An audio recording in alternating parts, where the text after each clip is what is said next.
Hello everyone, this is Aiden with Aiden Plays Games, and today I will be giving my official review for New World Aeternum. When New World originally launched in 2021, I remember blocking off my entire weekend to play with my friends. While there were aspects of greatness in the game, unfortunately there were so many bugs and issues that players like myself continued to drop off. Once I heard the relaunch of Aeternum, I was skeptical that I was going to get let down again, but man was I wrong. Let's start off the review with what I love about Aeternum.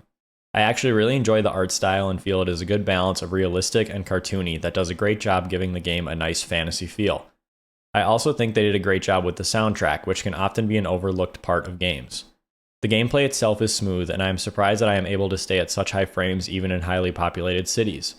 Although there is clearly some frame loss in major populated zones, it is much better than I have encountered in other games. Another feature of Aeternum that I enjoyed is being able to start fresh on a server.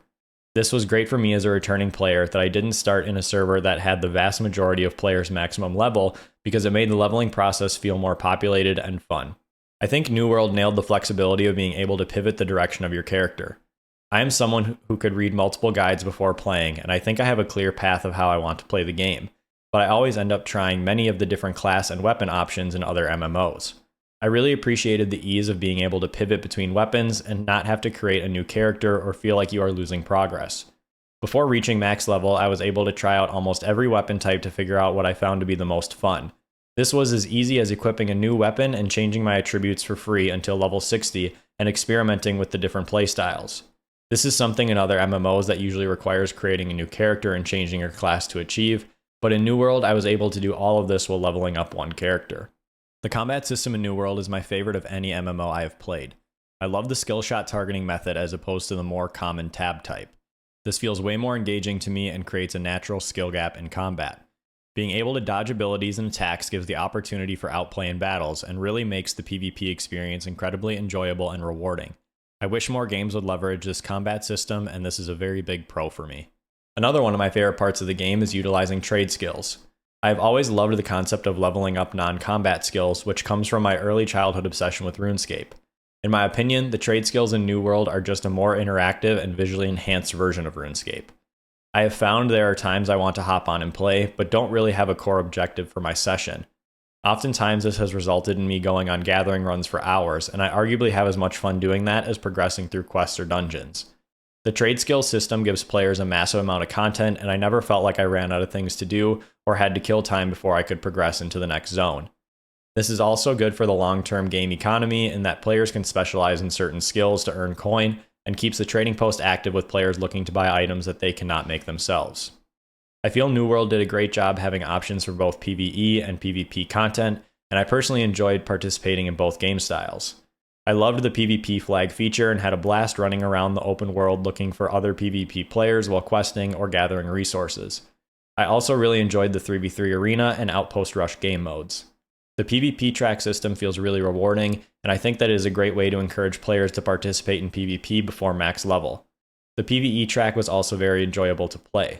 I really liked that players could progress the main storyline quest in order to reach maximum level and didn't need to subsidize with side quests or other content. It is a very frustrating feeling when you cannot progress the main quest because you are too low level, but the way Aeternum designed the main storyline, you never run into that problem. The leveling experience in New World is probably my favorite in any MMO I have played, and encourage players not to rush through the process to reach max level. Enjoy all of the content and progress the game at your own pace. There are some things that I think could have made New World Aeternum even more enjoyable. For me personally, I think they could have added more mob and zone types. I felt I was repeatedly fighting the same types of mobs throughout the game. I also feel that many of the mob areas felt super similar to me where it could sometimes feel repetitive. This is a small nitpicky critique, but I think adding more creature and NPC variety could have further enhanced the leveling experience. Another easy change that could have been made to improve the leveling experience would be improving the spawn timers of quest objectives. There were several times during my leveling journey that I would be waiting for mobs to spawn that I had to defeat for my quest, but the spawn timer seemed to be bugged. I would wait for several minutes for mobs to spawn that should have had little to no cooldown. I was able to subsidize this by leveling up my trade skills during that time, but I think tweaking those timers would make the questing process smoother. I think another opportunity to make the game better would be a higher emphasis on core mechanic quests. I know main story quests have a slightly different quest indicator on the map, but when you have so many side quests cluttering your map, they are easy to miss.